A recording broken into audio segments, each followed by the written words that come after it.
Bienvenue sur Microsoft TechNet. Dans le cadre de la mise en œuvre de l'infrastructure de la plateforme C'est Excellent, cette e-démonstration va présenter la promotion du premier contrôleur de domaine Active Directory de notre plateforme. L'architecture de notre plateforme est pour l'instant très simple.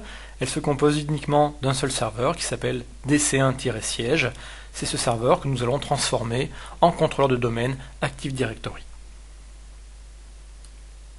Pour démarrer la promotion de ce serveur en tant que contrôleur de domaine Active Directory, je vais juste vérifier que mon CD-ROM d'installation de Windows 2003 est bien présent dans ma machine afin qu'il puisse aller chercher les composants qui lui sont nécessaires. Donc c'est le cas, CD-ROM, je retrouve ici mon CD-ROM Windows 2003 serveur. Donc je clique sur démarrer, je sélectionne exécuter et je tape DC Promo.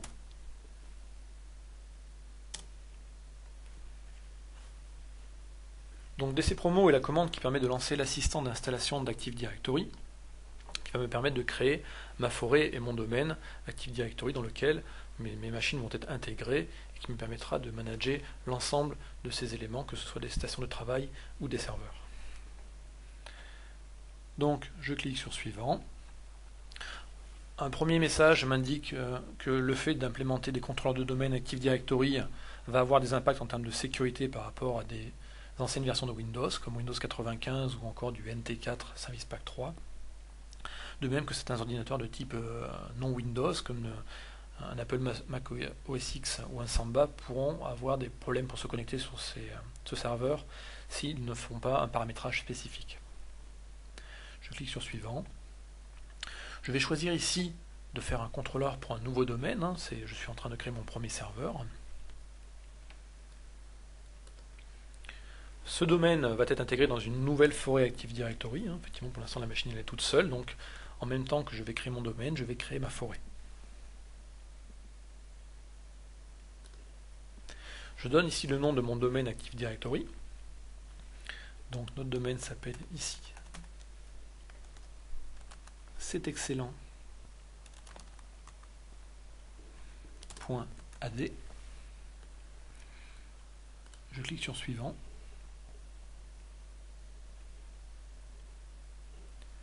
Donc là, j'ai un certain temps de latence. L'explication est assez simple.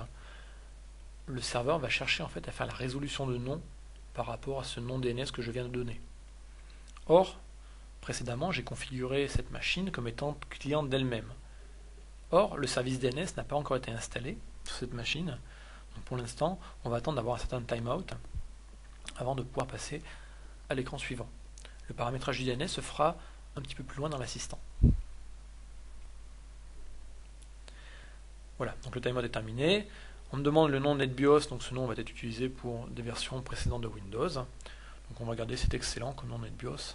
C'est un bon choix. Voilà, je vais choisir ici où stocker la base de données Active Directory. Donc, je rappelle que la structure du disque est la suivante. On a un disque système, un disque de data et un disque de log. Donc l'ensemble des informations Active Directory vont être positionnées dans la partition de données data. De même, tout ce qui est log Active Directory sera positionné dans la partition de log, c'est-à-dire E. Donc la base de données, je la place sur D2. Je vais enlever ici Windows pour simplifier, ce sera D2./NTDS. Les journaux Active Directory va être lui sur E2.NTDS.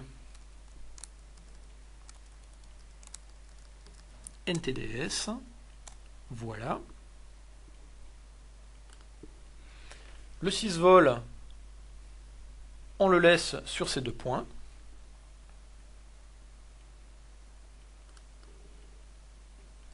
Donc là, j'ai un message d'erreur qui me dit erreur d'échec du diagnostic. Aucun serveur DNS utilisé par cet ordinateur n'a répondu. Effectivement, je l'ai dit précédemment, j'avais configuré cette machine comme étant cliente d'elle-même en tant que serveur DNS. Et le service DNS n'était pas encore installé sur cette machine. Donc l'assistant il est prévu cette fonctionnalité, ce cas d'erreur dans l'assistant, et je vais choisir ici la deuxième option qui est de installer et configurer le serveur DNS sur cet ordinateur et définir cet ordinateur pour utiliser en priorité lui-même comme serveur DNS.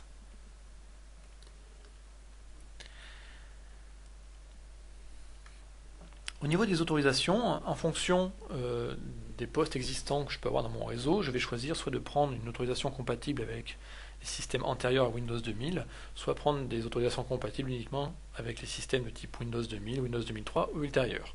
C'est cette option que nous allons choisir, tout simplement parce qu'on bénéficie de fonctionnalités supplémentaires et d'une meilleure sécurité, et qu'en plus, on est en train de monter notre infrastructure, donc on n'a pas de vieux systèmes qui traînent sur cette infrastructure. Donc je clique sur suivant. Maintenant, saisir ici le mot de passe administrateur de restauration des services d'annuaire. Donc en fait, ce mot de passe est utilisé dans un mode spécial de démarrage de Windows qui permet de faire des opérations sur la base hors ligne Active Directory, des opérations de type par exemple restauration ou retour en arrière par rapport à des manipulations qui auraient pu causer des erreurs dans l'Active Directory. Donc c'est un mot de passe qui est assez important en termes de confidentialité et de sécurité de l'ensemble du système d'information. Donc première chose, c'est de prendre un mot de passe qui soit assez long et complexe. Quand je parle de complexité, je parle de choisir au moins un des 3 éléments parmi les 4 qui sont majuscules, minuscules, chiffres et caractères spéciaux. Essayez de faire un mot de passe qui soit assez long, au moins 6 à 8 caractères. Et puis notez bien ce mot de passe, stockez-le dans un coffre qui soit à l'abri donc des regards indiscrets et qui ne soit pas accessible à n'importe qui. Donc on va choisir ici un mot de passe.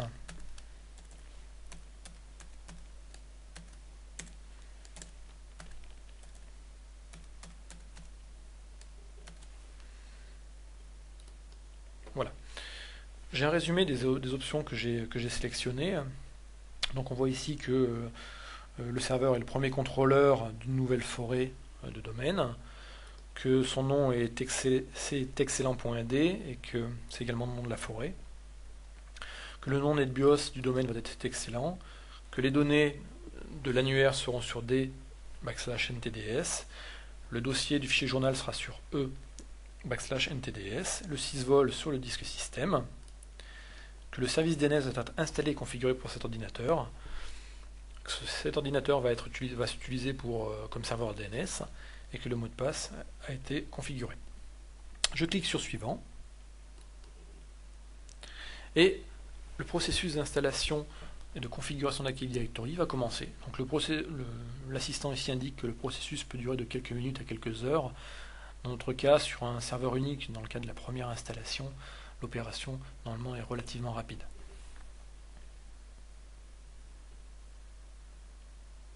Voilà. Donc on voit en dessous la petite animation, les différentes étapes qui se passent.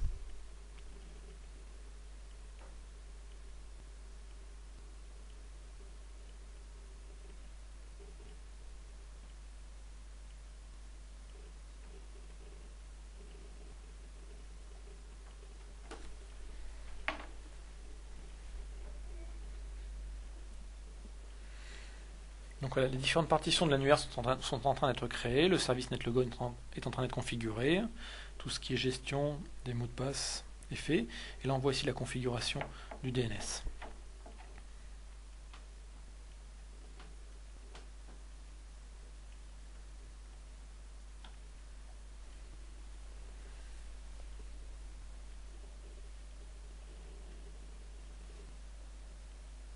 Voilà, donc derrière protection de ces 2 points, NTDS, etc., on retrouve la mise en place en fait de permissions de type ACL sur les répertoires pour éviter que ces répertoires soient accessibles par n'importe qui.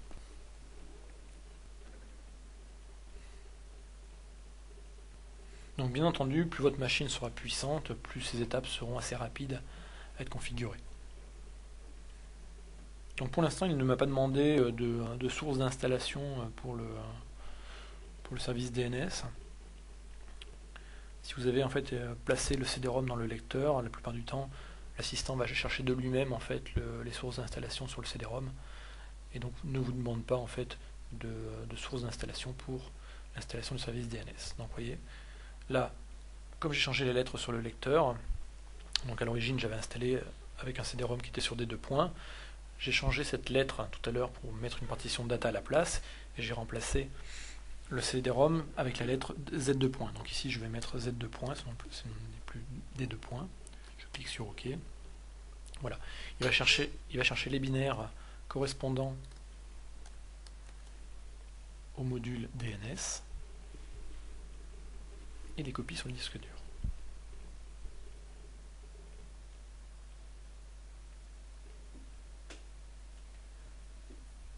Il est en phase d'installation ici du service DNS. Donc juste pour rappel, l'ensemble de cette installation est fait avec des sources de type Windows 2003 Service Pack 1.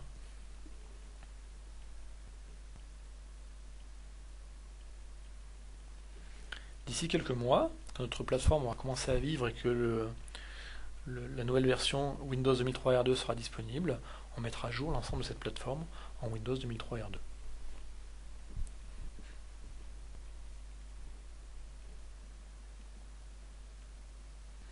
Donc le service DNS est en train d'être configuré sur l'ordinateur. On va le laisser terminer. Donc, derrière ce terme configuration, en fait, on va retrouver tout ce qui est effectivement l'installation du service et création dans ce serveur DNS de la zone DNS correspondant à notre Active Directory, c'est-à-dire la zone cetexcellent.ad. Et au sein de cette zone, on va retrouver une sous-arborescence contenant en fait les pointeurs vers les rôles de DC de l'entreprise, Global Catalog, et on va retrouver également des enregistrements liés au contrôleur de domaine selon les services qu'il va fournir.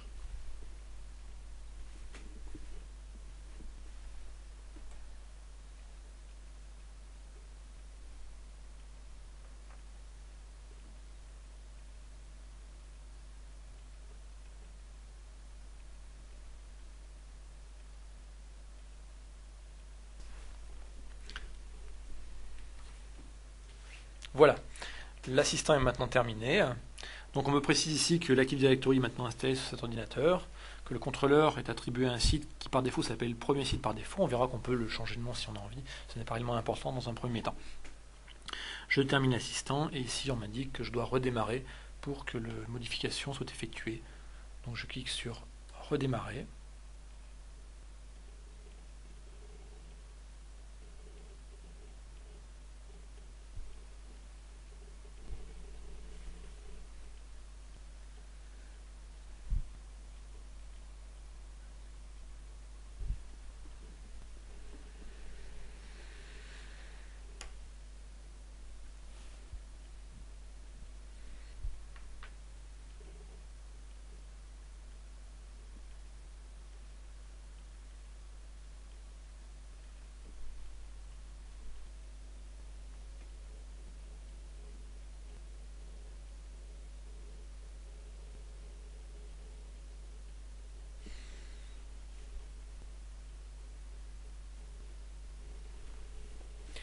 Voilà, on a enfin sur la mire.